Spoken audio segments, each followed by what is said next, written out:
जब भविष्य को नया स्वरूप देने वाली शक्तियों का उदय हो रहा था।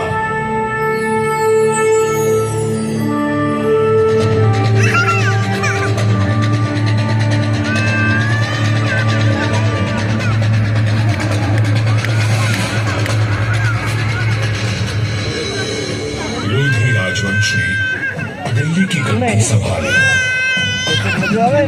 मध्य एशिया में बाबर का जन्म हुआ और राठौड़ कुल गौरव राउत जोधा जी ने मेहरानगढ़ दुर्ग की नींव डालकर जोधपुर नगर की स्थापना की। 1459 ईस्वी में बना मेहरानगढ़ उत्तर भारत की राजनीतिक सरगर्मियों का साक्षी भी रहा और केंद्र भी। जोधपुर के आकाश में राठौर राजवंश का तेजवान सूर्य दमका, जिसका उदय मंडोर में हुआ था। मेहरानगढ़ की उत्तर पश्चिम दिशा में करीब 9 किलोमीटर का फासला तय करेंगे तो मैं अपने बचे हुए अवशेषों के साथ आपका स्वागत करूंगा। मैं किला हूं मंडोर का। मैं इतना प्राचीन हूं कि मुझे किसने बनवाया, कब बनवाया, ये किसी को भी याद नहीं। मंडोर की भूमि से आज भी अतीत के सिक्के, मंदिर के अवशेष, तोरण द्वार, स्तंभ और उत्कृष्ट मूर्तियां प्राप्त होती रहती हैं। मंडोर संग्रहालय में प्राचीन भारत के सभी प्रतीकों को सहेज कर रखा गया है, ठीक वैसे ही जैसे मैंने अपने जीर्ण अवशेषों में अनेकों गाथाएं संभाल रखी हैं। अरावली की पहाड़ियों से घिरा मंडौर नगर मांडव्य ऋषि की तपोभूमि था और इसका प्राचीन नाम मांडव्यपुर था। महाभारत काल में यहाँ नागवंशियों ने राज किया और फिर गुप्त वंश ने इसे अपने बाहुबल से जीता। चौथी व छठी शताब्दी में हुनों का आगमन हुआ तथा परमारों ने इनके वैभव को बढ़ाया। मारवाड़ का विस्तार सबसे अधिक परमारों की समयावधि में हुआ और उस समय मारवाड़ को नवकोटि मारवाड़ भी कहा जाता था। तो 7वीं शताब्दी में प्रतिहारों ने यहाँ अपना साम्राज्य स्थापित किया और यहाँ के वैभव को बढ़ाया।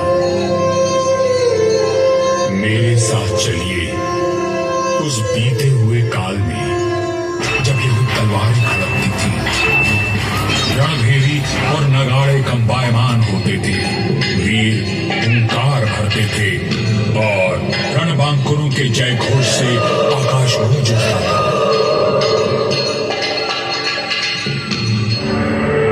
सन 1394 ईस्वी परिहारों की शक्ति अस्त हो रही थी। गुजरात के सूबेदार जफर खान ने दिल्ली की कमजोर सल्तनत के चलते मंडौर और नागौर को अपने कब्जे में ले लिया था। अब मेरी 4 दीवारी में परिहार नहीं, तुर्क आ बसे थे। जफर खां का हाकिम ऐबक खां मंडौर दुर्ग का किलेदार था, जो आए दिन अपनी क्रूरता का प्रदर्शन करता रहता था। पीड़ित किसान मंडौर के इंदा परिहार के प्रधान वीरराव हेमा गहलोत के पास मदद के लिए पहुंचे। राव हेमा जी, ये तुर्क हमसे मनमाना लगान वसूल करते हैं। आए दिन हमारी गायों को चुरा कर ले जाते हैं और अब अपने घोड़ों के लिए घास से लदी गाड़ियां मांग रहे हैं। हम तो बर्बाद हो जाएंगे। अपनी शक्ति पर इतना अभिमान कि उसे 3 किसानों पर आजमा रहा है। भैरों जी की सौगंध, जुल्म करने के लिए अब ऐबक खां जिंदा नहीं बचेगा।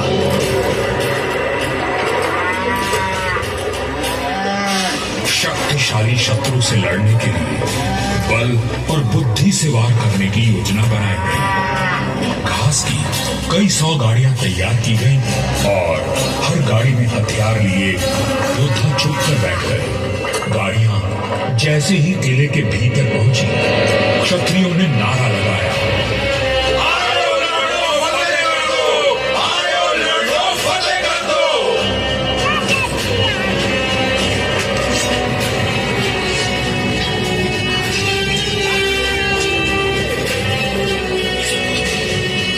इस अचानक हुए प्रहार से तुर्कों को संभलने का अवसर भी न मिला। वीर हेमा गहलोत, समर शूर राव चुंडा राठौड़ और मारवाड़ के वीरों की प्रतापी तलवारें लहराईं तो शत्रुओं के सिरों के ढेर लग गए।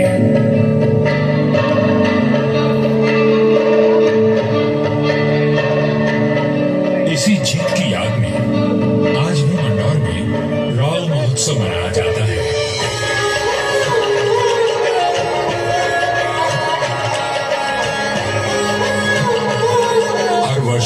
होली के दूसरे दिन निर्भीक, साहसी हेमा गहलोत और सभी वीरों को याद किया जाता है और बाबा भैरवनाथ जी की पूजा की जाती है, जिनके आशीर्वाद से वीर विजय हुए थे। मंडौर विजय के बाद भी इंदा परिहार का मन अशांत था, क्योंकि ये नगर शत्रुओं से घिरा हुआ था। तब उन्होंने शक्तिशाली राठौड़ वंश को राज सौंपने का निश्चय किया। इंदा के मुखिया राय धवल ने अपनी पुत्री का विवाह राव चुंडा से करवाया और दहेज में मंडौर का दुर्ग दे दिया गया। राव हेमा गहलोत ने राव चुंडा का राज तिलक किया और भाटों में मंगल गान गाया। और भाटों में मंगल गान गाया। कदे न बिसरे चुनो चवई चाड़ दी मानो मरदाए जे इंदारो उपकार कब नज कदे न बिसरे चुनो अपने कौशल और सामरिक सूझबूझ का परिचय देते हुए राव चुंडा ने अपने साम्राज्य को बढ़ाया और मंडौर को मारवाड़ की राजधानी बनाया। 1423 में नागौर के युद्ध में राव चुंडा वीर गति को प्राप्त हुए और उनके पुत्र कान्हा के बाद राजदंड राव रणमल ने संभाला।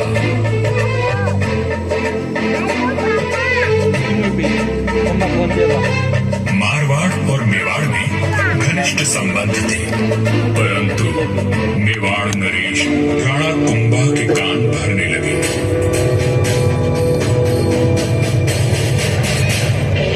मुझे राव रणमल की नीयत ठीक नहीं लगती राणा। वो आपका राज हड़पना चाहता है। वह सिर्फ एक पक्ष को देखते हैं, दूसरे पक्ष से तो उनका कोई मोह नहीं। एक मधुर संबंध में संशय और अविश्वास का विष खोल दिया गया था। 1438 ईस्वी में राव रणमल अपने पुत्र जोधा के साथ चित्तौड़ के दुर्ग में था। रणमल को किसी षड्यंत्र का आभास हुआ और उसने बेटे जोधा को किले से बाहर भेज दिया। पिता की आज्ञा मान जोधा चित्तौड़गढ़ की तलहटी में पहुंचा। तभी एक डोम ने जोधा का ध्यान खींचा, जो एक दोहा गा रहा था।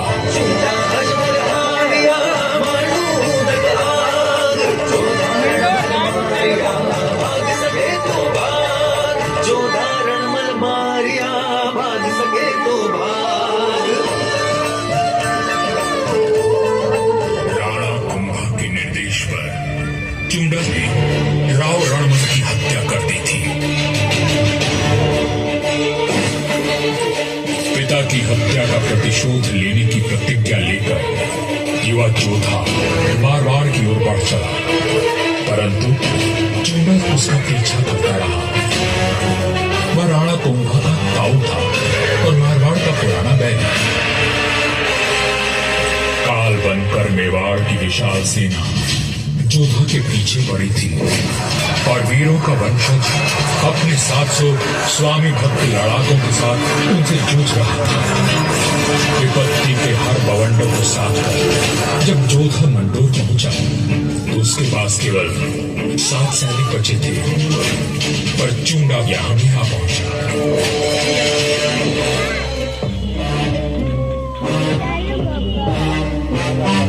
चूंडा बोला, मंडोर किले का कोना कोना छान मारो। रणमल ने मेरे भाई राघव देव को मरवाया था, मैं उसके वंश का नाश कर दूंगा। हुजूर, जोधा जांगलू प्रदेश की ओर भाग गया है।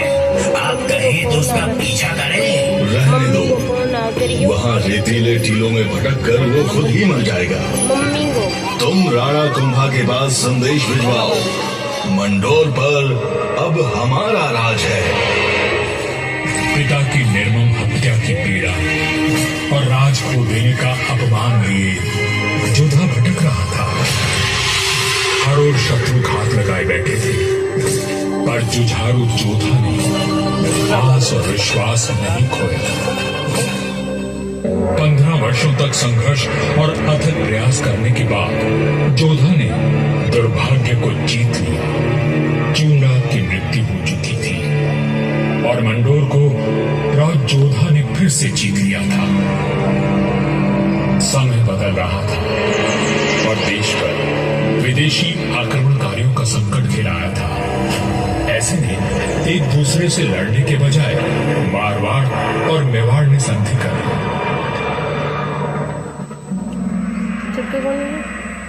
पर दूरदर्शी राव जोधा को कोई चिंता खाए जा रही थी, और उस चिंता का कारण मैं यानी मंडोर का दुर्ग था। किस सोच में डूबे हैं राव जी? अपने आसपास देखो, क्या दिखता है? आकाश, जंगल, पहाड़ियां। ये पहाड़ियां ही मेरी चिंता है। कई सौ साल पहले ये काफी ऊंची थी और किले तक पहुंचना कठिन था, पर भारी वर्षा और धूल भरी आंधियों ने इनका कद घटा दिया है। राव जोधा की बात पीड़ादायक परंतु सत्य थी। मैं भी अब बूढ़ा और कमजोर हो चला था, सो मेरा त्याग करके मेहरानगढ़ का निर्माण किया गया और ये सही फैसला था। भारत में जब मुगलों का आगमन हुआ तो राठौड़ राजवंश ने उनसे सीधी टक्कर ली और हार माने बिना संघर्ष करते रहे।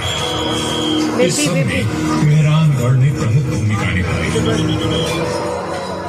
जोधपुर का इतिहास प्रेरणादायक वीर गाथाओं से भरा हुआ है। त्याग और देशभक्ति के कीर्तिमान स्थापित करके इतिहास में अमर हो जाने वाले वीरों ने जोधपुर का सर सदा ऊंचा रखा है।